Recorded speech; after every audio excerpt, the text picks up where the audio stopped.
My dear friends,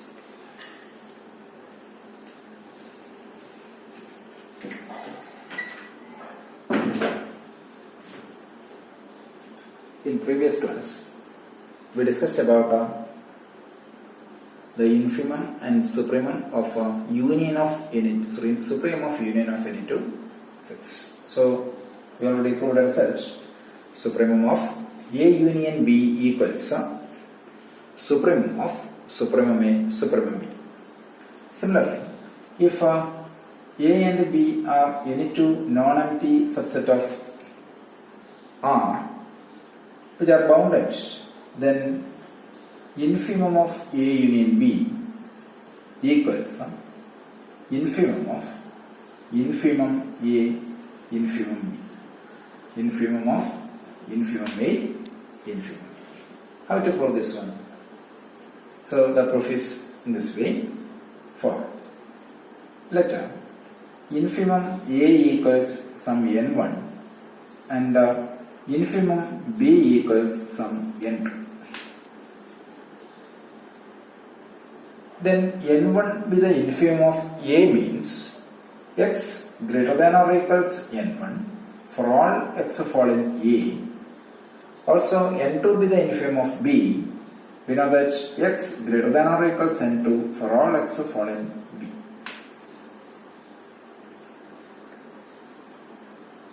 Put n equals infimum of n1, n2.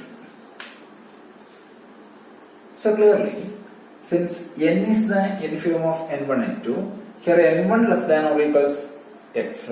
So surely n be the infimum of n1, n2. Clearly we know that n less than or equals n1 and n less than or equals n2.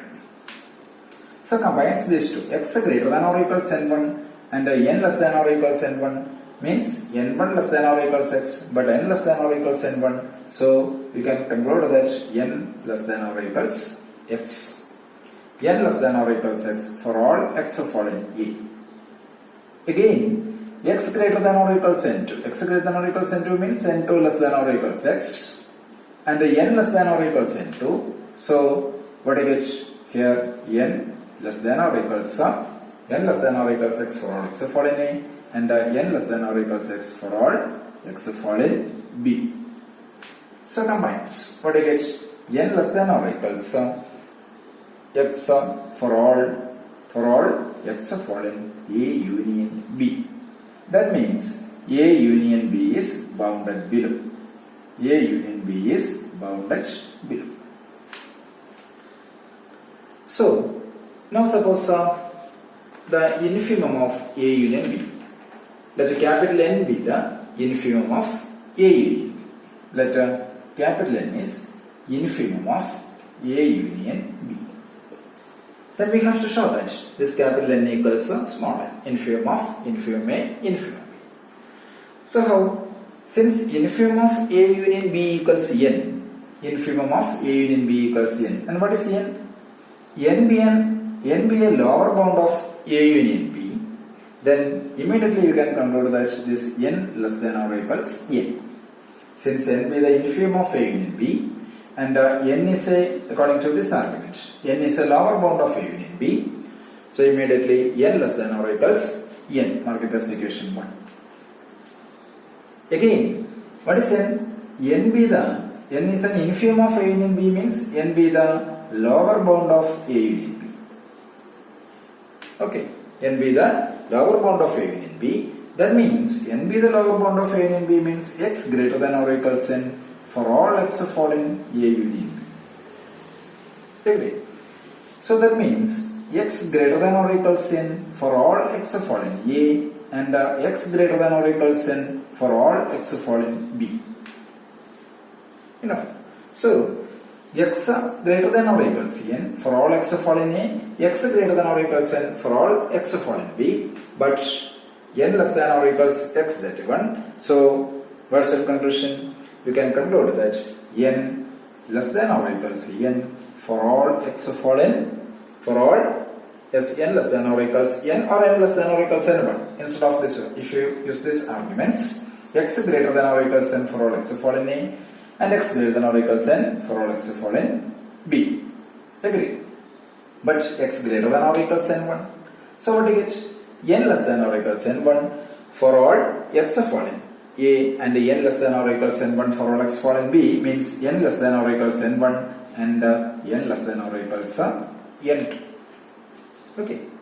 So that means n less than or equals infimum of this n1, n2. What is infimum of n1 and 2? That is nothing but n.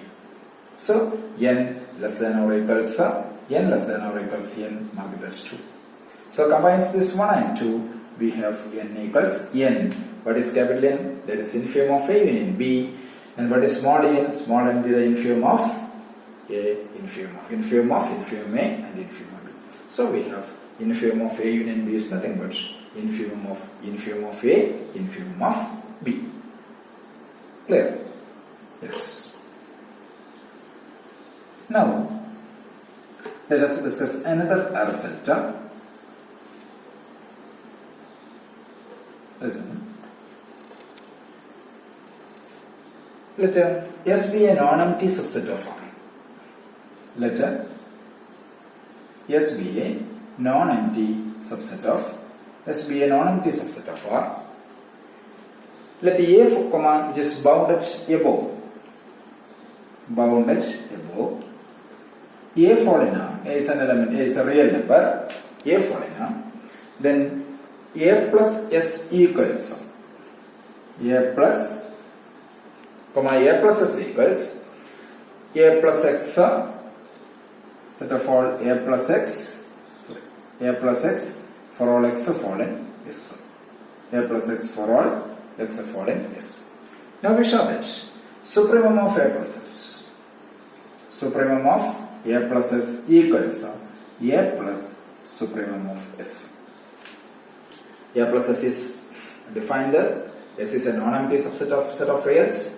A is in a real number. Then A plus S is defined as set of all A plus X for X fall in S.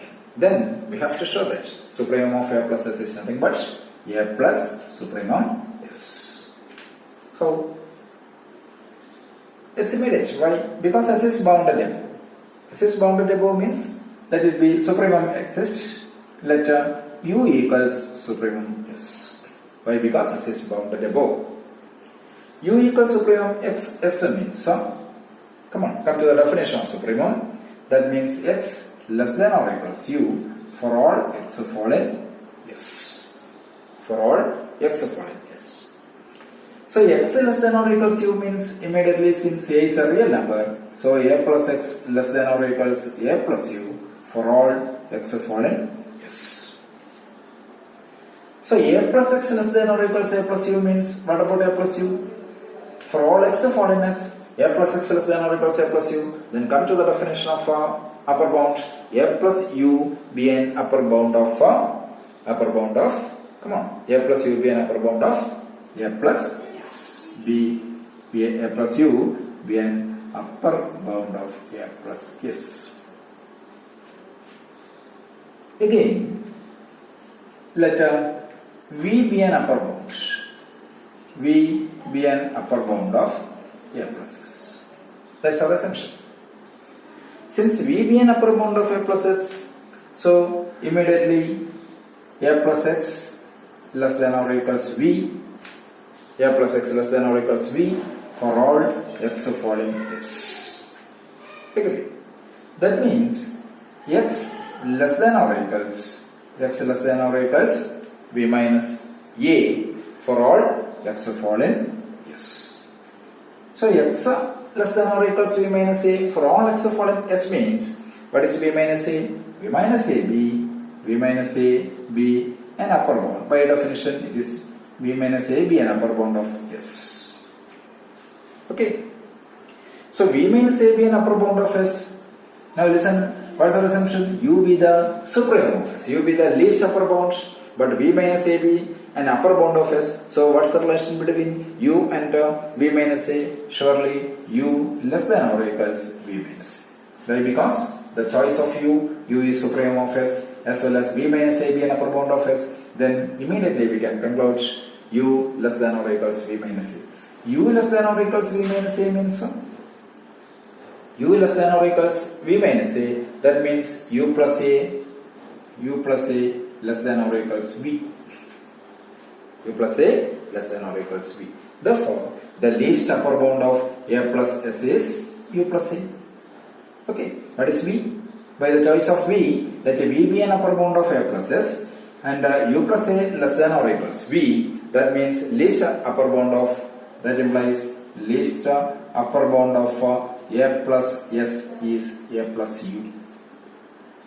Agree? That is, what is least upper bound of a plus s? That is supremum of a plus s. Equals, what is a? A is a real number plus u, what is u? Supremum of s. So supremum of a plus s is nothing but a plus supremum s. Agree? Okay. Similarly, we can show, let S be a non-empty set which is bounded, let S be a non-empty set, which is bounded below, and A is any real number where a plus s is a plus x for all x falling yes, then infimum of a plus s equals a plus infimum s. With a similar argument, you can write infimum of a plus s equals a plus infimum. How? Same arguments. So let u equals infimum of s. U equals infimum of s means x greater than or equals u for all x fallen s. X greater than or equals u means a is any real number, so x plus a greater than or equals u plus a for all x fallen s. A is a real number. That's given. Enough. So x plus a greater than or equals u plus a. So by definition, what about u plus a? U plus a be a lower bound for s. U plus a be a lower bound for a plus s. Agree? Again, let as by the previous argument, let v be a least upper bound for a plus s. Let v be a least upper bound for a plus s means, what is v? So v less than or equals a plus x for all x fallen s. That means v minus a less than or equals x for all x fallen s. So what's the conclusion? V minus a less than or equals x for all x fallen x means what is actually this v minus a? V minus a be a lower bound. V minus a be a lower bound of s itself. V minus a be a lower bound of s. That means v minus a should less than or equals u. Why? Because u be the infimum of s. So u be the greatest lower bound. But v minus a is nothing but a lower bound of s. So we have v minus a less than or equals u. V minus a less than or equals u means what is v? V less than or equals a plus u. V less than or equals a plus u. So that means what is v? That is the then greatest lower bound of a plus s equals a plus greatest lower bound of s. So infimum of a plus s is infimum of a plus s is a plus infimum of s. Okay. Same argument like previous case. Okay. So there are two results. If S be a non-empty subset of real and a plus s is defined as set of all a plus x for all x fallen s where a is any real number. If s is bounded, means it is both bounded above and below, then supremum of a plus s is a plus supremum s and infimum of a plus s is a plus infimum s. Okay, right. So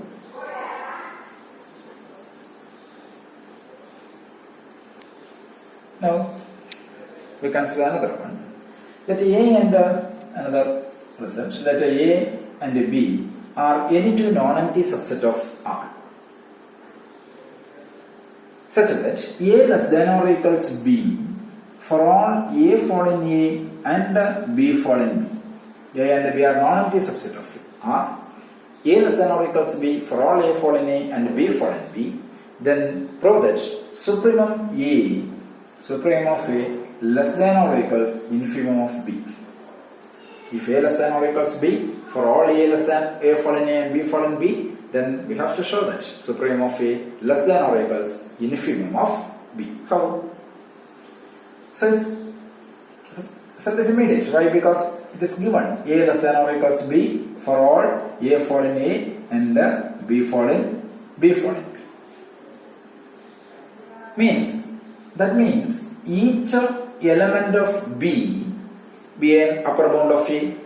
A less than or equals B for all A fall in A and B fall in B means each element of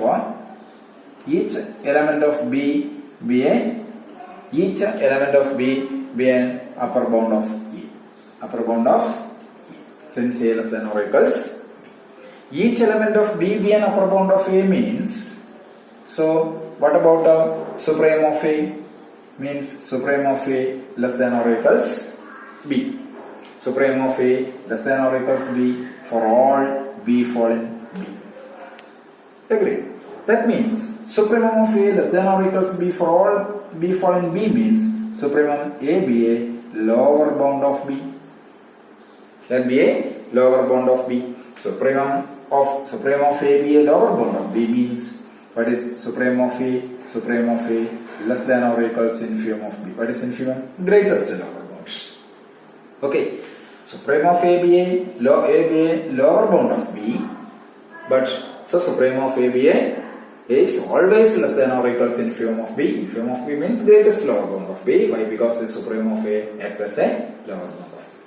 So for any A less than or equals B for all A fall in A and B fall in B, where A and B are non-empty subset of R, then supremum of A less than or equals infimum of B. Okay, right. Now consider another result. Let S be a non-empty subset of R. Let S be a non-empty subset of R. Then, comma which is bounded. This bounded. Then supremum of S. Supremum S equals minus infimum S dash, where S dash is defined as S dash equals set of all minus X, where X fall in S. S be a non-empty subset of R. S is bounded, means which is both bounded above and below. Then it is enough to show that supremum of S is minus infimum of S dash, and S dash is defined that S dash is set of all minus X, where all X fall in S. How? So, for S is bounded means which is both bounded above and bounded below. So the supremum and infimum exist, that U equals supremum S, because S is bounded. S is bounded means it is both bounded above and below. Supremum of S exists, let it be U. U be a supremum of X means X less than or equals U for all X fall in S and U fall in R.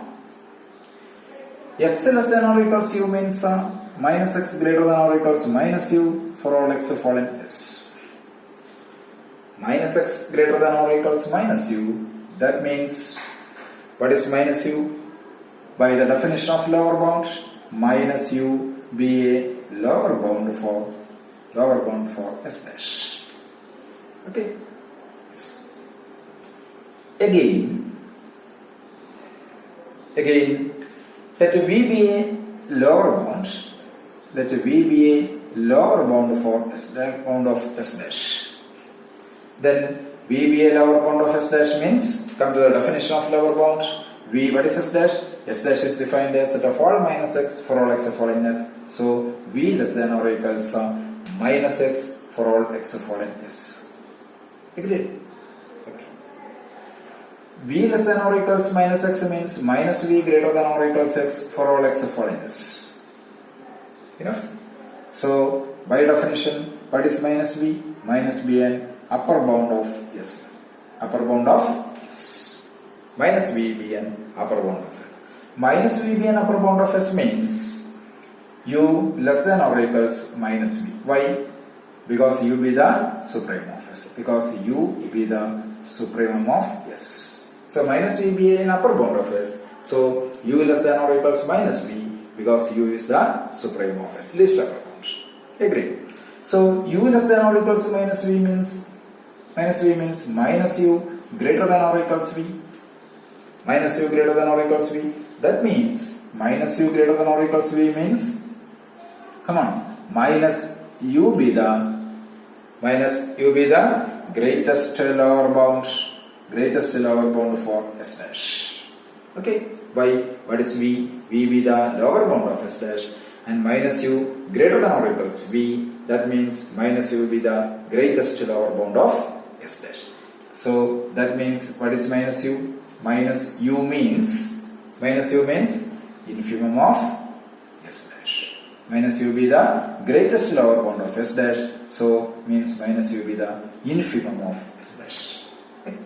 What is minus u? Minus. What is u? Supremum of s. So minus supremum of s equals infimum of s dash. So that means what is supremum of s? Equals minus infimum of s dash, where s dash equals set of all minus x such that x fall in s. So supremum of s equals minus infimum s dash, where s dash is defined as set of all x minus x for all x fall in s. Okay, clear? Thank you.